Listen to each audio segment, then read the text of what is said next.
Assalamualaikum warahmatullahi ta'ala wabarakatuh. Bismillahirrahmanirrahim.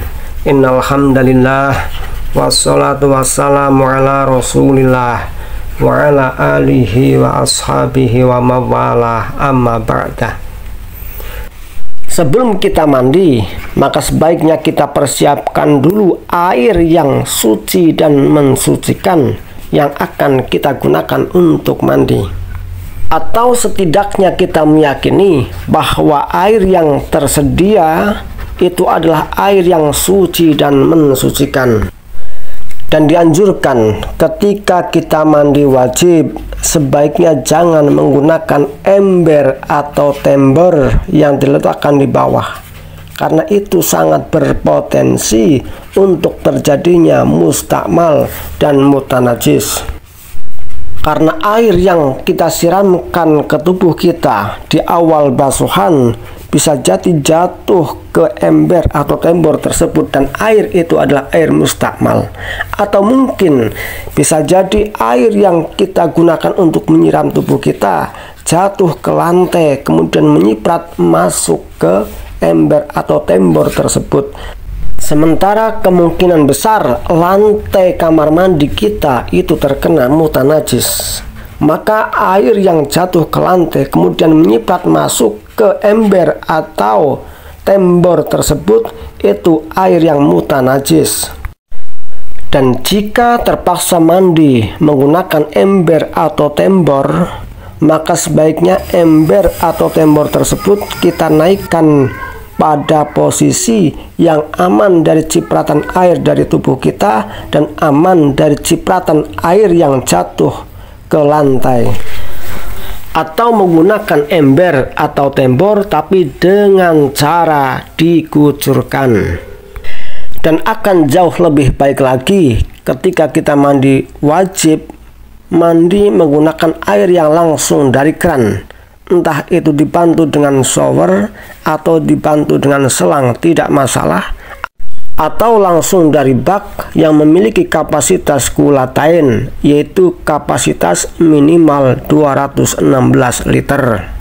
Setelah kita yakin bahwa air yang akan kita gunakan untuk mandi adalah air yang suci dan mensucikan, maka yang pertama kali perlu kita lakukan adalah membasuh najis yang ada di tubuh kita, seperti sisa darah haid, sisa darah nifas, sisa sperma, meskipun sebenarnya air mani itu tidak najis, dan lain-lain.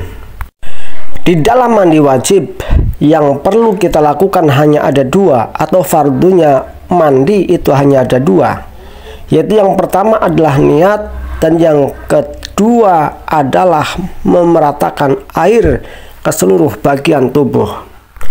Namun di dalam mandi disunatkan untuk melakukan wudhu terlebih dahulu.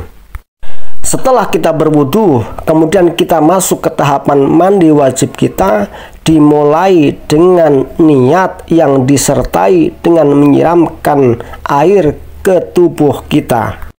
Adapun niatnya bisa kita takhsis, seperti contohnya nawaitul ghusla li raf'il hadasil haidi bagi orang yang haid, atau nawaitul ghusla li raf'il hadasil jinabah bagi orang yang junub, atau nawaitul ghusla li raf'il hadasin nifasi bagi orang yang nifas lillahi ta'ala, karena Allah ta'ala.